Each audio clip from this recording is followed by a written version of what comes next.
আসসালামু আলাইকুম, স্বাগত জানাচ্ছি আর টিভির দুপুরের সংবাদে। পুরোটা সংবাদে আপনাদের সাথে রয়েছে মিস্টার সুজানা।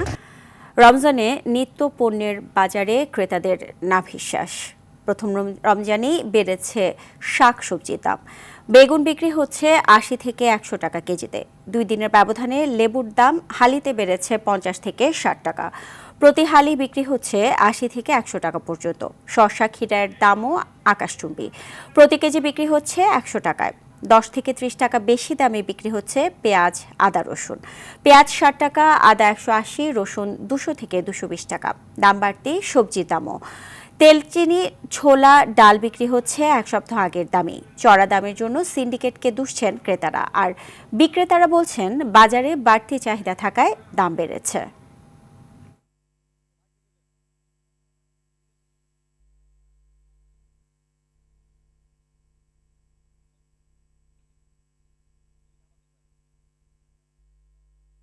দর্শকের বিষয়ে জানাতে মহাখালী কাঁচা বাজারে রয়েছেন সহকর্মী জাহিদুর রহমান। সরাসরি যুক্ত হচ্ছে সেখানে।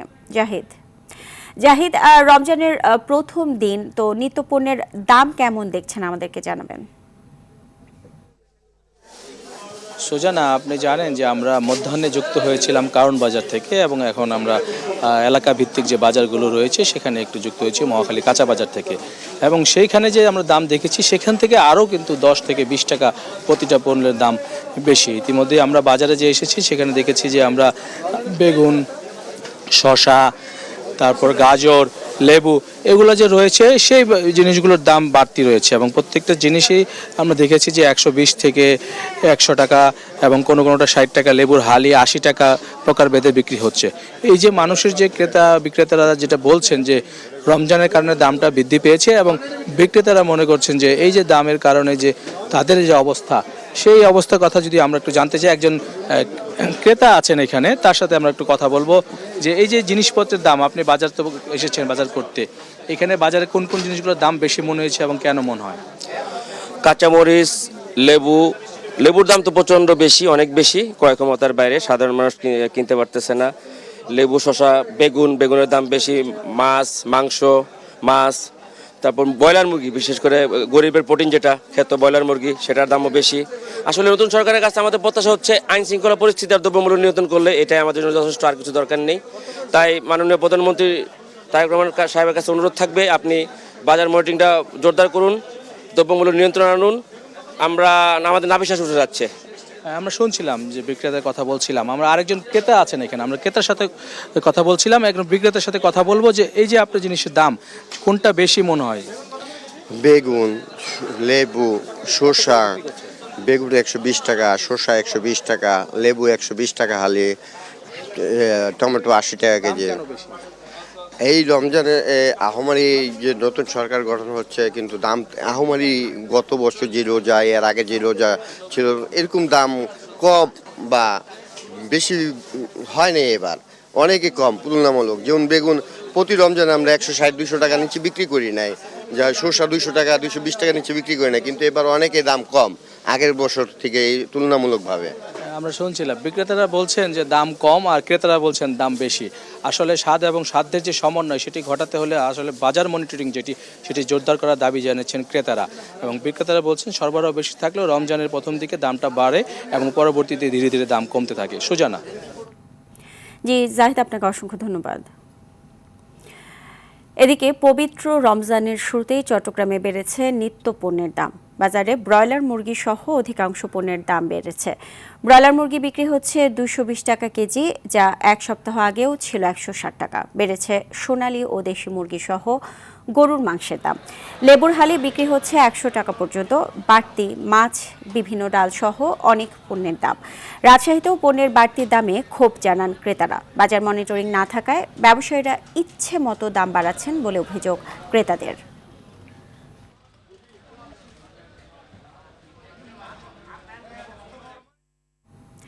দর্শক, বাজার পরিস্থিতি জানাতে রাজশাহী থেকে সরাসরি যোগ দিচ্ছেন সহকর্মী মোস্তাফিজ রকি। মোস্তাফিজ, রমজান ঘিরে বাজারে পণ্যের দামের বিষয়ে কি বলছেন ক্রেতা বিক্রেতারা, আমাদেরকে জানাবেন। সুজনা, রমজানের প্রথম দিনে নিত্যপণ্যের দাম উত্তাপ ছড়াচ্ছে, ফলে যারা সাধারণ খেটে খাওয়া মানুষ রয়েছে তারা সব থেকে বেশি বিপাকে পড়ছে এবং তাদের যে প্রয়োজনের তুলনায় যতটুকু নেওয়ার দরকার এই নিত্যপণ্য তারা সেটি না নিয়ে একেবারেই যতটুকু আসলে প্রয়োজন ততটুকু আসলে নিচ্ছেন এবং এর ফলে যারা ক্রেতা রয়েছেন তারা বলছেন যে মনিটরিংয়ের ব্যবস্থাকে তারা আসলে দুষছেন, কারণ তারা বলছেন যে রমজান আজকে প্রথম দিন যেভাবে বাজার মনিটরিং করার কথা সেটি আসলে করা হচ্ছে না।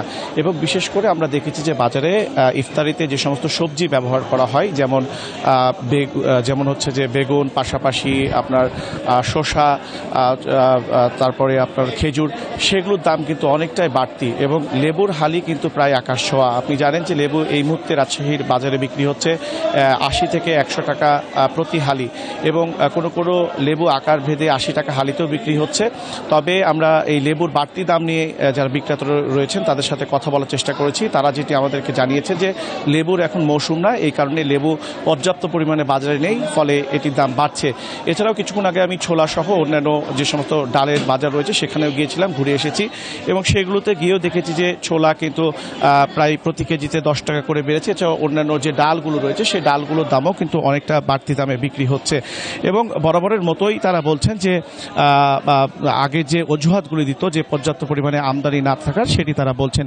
এছাড়াও আপনাকে একটু মাছের বাজার আমি দেখানোর চেষ্টা করব। আপনি নিশ্চয়ই দেখতে পাচ্ছেন মাছের বাজারেও পর্যাপ্ত পরিমাণে মাছ রয়েছে এবং এই মাছের দামও কিন্তু অনেকটাই বাড়তি এবং আমরা দেখেছি বড় যে মাছগুলি রয়েছে সেগুলো কিন্তু প্রায় কেজিতে 100 থেকে 150 টাকা করে বৃদ্ধি পেয়েছে।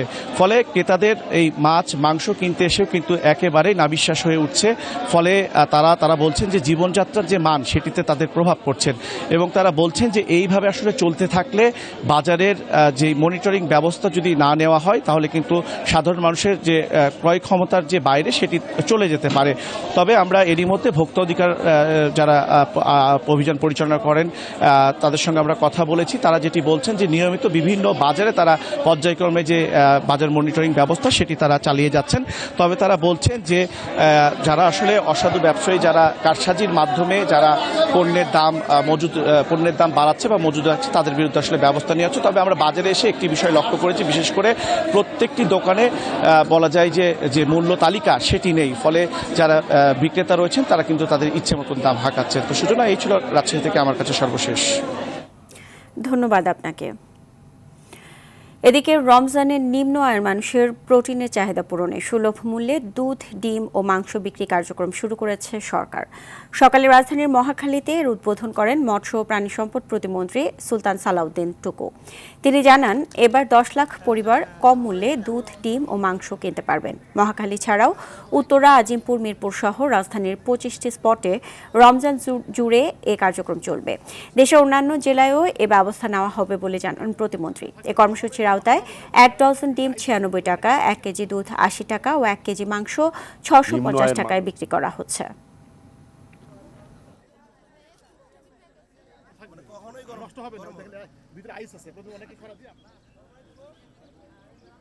নিম্ন আয়ের মানুষরা যাতে সহজেই প্রোটিন জাতীয় যে খাদ্য সেটি যাতে সহজলভ্য হয়, তাদের ক্রয় ক্ষমতার মধ্যে থাকে, সেই জন্যই মৎস্য মন্ত্রণালয় থেকে, প্রাণী সম্পদ মন্ত্রণালয় থেকে এই উদ্যোগ আমরা গ্রহণ করেছি। ফ্যামিলি কার্ড চালুর বিষয়ে আন্তঃমন্ত্রণালয় বৈঠক করেছেন প্রধানমন্ত্রী তারেক রহমান। এর আগে এনএসআই এবং ডিজিএফআই এর মহাপরিচালকদের সাথে পৃথক বৈঠক করেন। এরপর সকাল 10:30টায় মন্ত্রিপরিষদ বিভাগের 201 নম্বর কক্ষে 3 বাহিনীর প্রধানের সাথে সৌজন্য সাক্ষাৎ করেন প্রধানমন্ত্রী। জাতীয় প্রতিরক্ষা এবং কৌশলগত বিভিন্ন ইস্যুতে সেখানে আলোচনা হয়। দুপুরের পর 5 বছরে 25 কোটি বৃক্ষরোপণ এবং সারা দেশে নদী, খাল, জলাধার খনন কর্মসূচি নিয়ে বৈঠকে বসার কথা রয়েছে প্রধানমন্ত্রীর।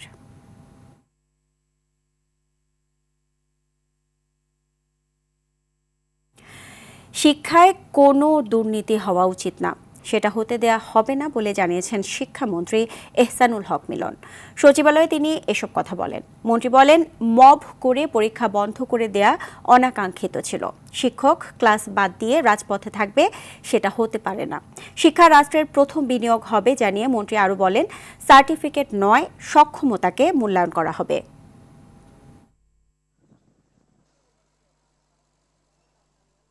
আপনি শিক্ষকতা করবেন, ক্লাসরুম ছেড়ে আন্দোলন করবেন, এটা তো হতে পারে না।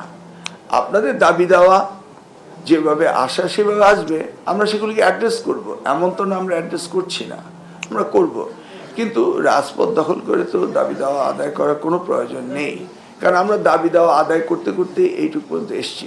অতএব আমরা বুঝি কোনটা দিতে হবে কোনটা দিতে হবে না, এবং আমরা তাদের পক্ষেই থাকি, কারণ তারাই তো মানুষ গড়ার কারিগর। রমজানে দেশের সকল প্রাথমিক, নিম্ন মাধ্যমিক ও মাধ্যমিক বিদ্যালয় বন্ধ রাখার চূড়ান্ত সিদ্ধান্ত নিয়েছে সরকার।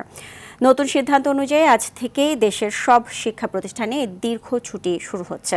বুধবার সন্ধ্যায় শিক্ষা মন্ত্রণালয় এবং প্রাথমিক ও গণশিক্ষা মন্ত্রণালয় পৃথক প্রজ্ঞাপনের মাধ্যমে ২০২৬ শিক্ষাবর্ষের সংশোধিত ছুটির তালিকা ও শিক্ষাপঞ্জি প্রকাশ করে এই তথ্য নিশ্চিত করেছে। শিক্ষা মন্ত্রণালয়ের জারি করা প্রজ্ঞাপনে জানানো হয়েছে, পবিত্র রমজান মাস ছাড়াও বেশ কিছু গুরুত্বপূর্ণ ধর্মীয় ও জাতীয় দিবস এই ছুটির আওতাভুক্ত থাকবে।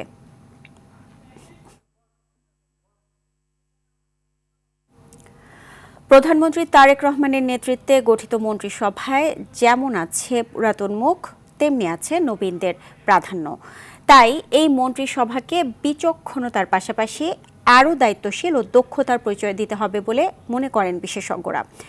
তাদের মতে অগ্রাধিকার ভিত্তিতে দেশ ও জনগণের স্বার্থকে গুরুত্ব দিয়ে স্বচ্ছ ও নিরপেক্ষভাবে কাজ করে যেতে হবে। সবার সফলতা ও ব্যর্থতার পুরো দায়িত্ব প্রধানমন্ত্রীর কাঁধে বর্তাবে বলেও মনে করেন তারা। রিপোর্ট করছেন জাহিদ রহমান।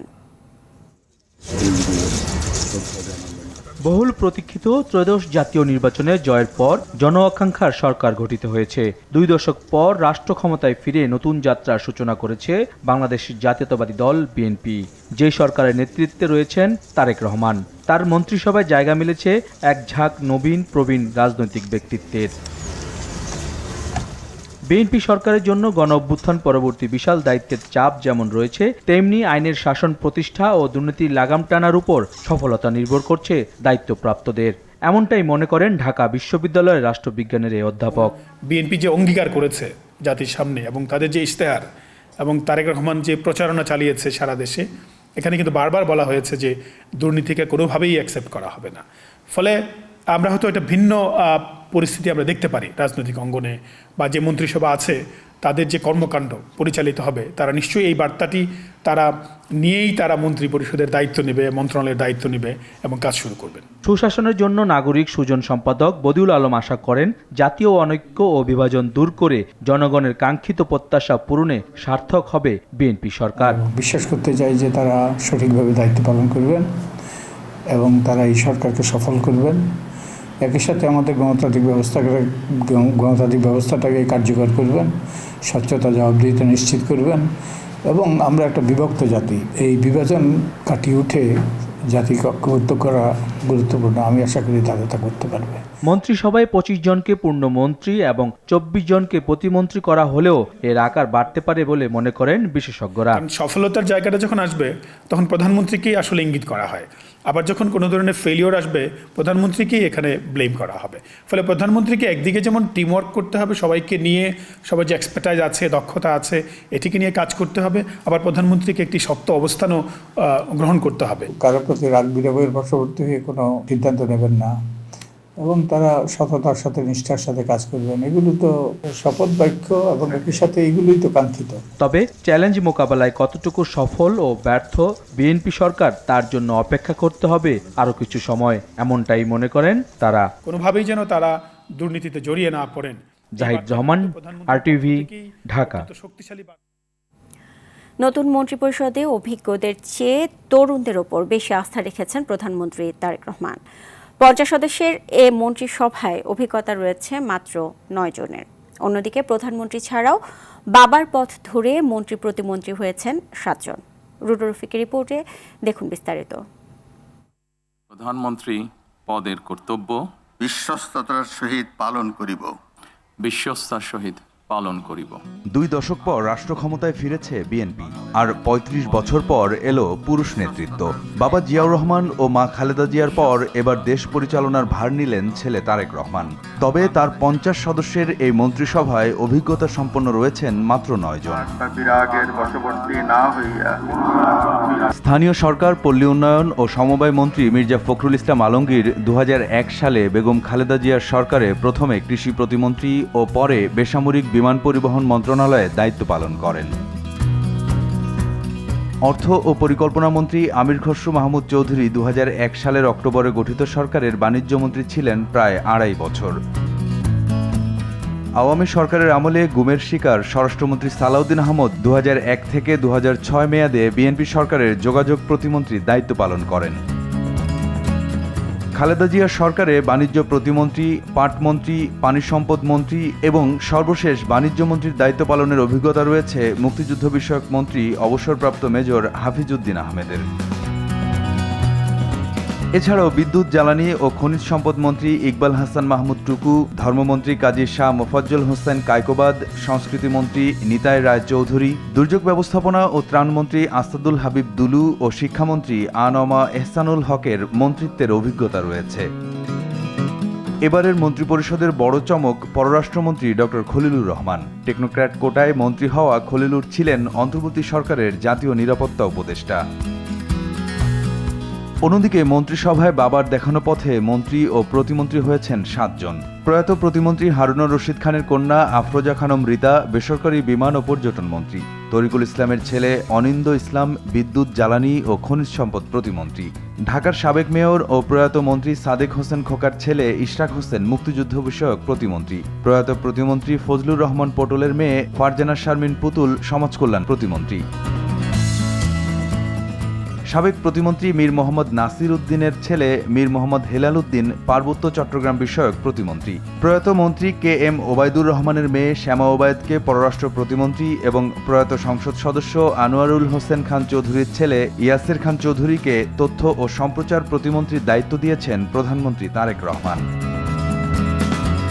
এবারের মন্ত্রিসভায় আওয়ামী লীগ অধ্যুষিত জেলা গোপালগঞ্জ, মাদারীপুর ও শরীয়তপুরের কাউকে রাখা হয়নি। এছাড়াও বিএনপির কেউ না জেতায় মন্ত্রিত্ব থেকে বঞ্চিত হয়েছে কুড়িগ্রাম, নীলফামারী, গাইবান্ধা, রংপুর, চাঁপাইনবাবগঞ্জ, মেহেরপুর, সাতক্ষীরা ও চুয়াডাঙ্গা জেলা। অন্যদিকে প্রথমবারের মতো এমপি হয়ে মন্ত্রিসভায় জায়গা পেয়েছেন 33 জন। রুদ্র রফিক, RTV, ঢাকা।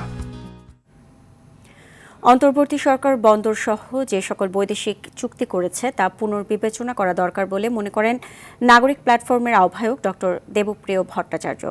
এছাড়া অন্তর্বর্তী সরকারের চেয়েও খারাপ ঋণ পরিস্থিতি পেয়েছে নতুন সরকার বলেও জানান তিনি।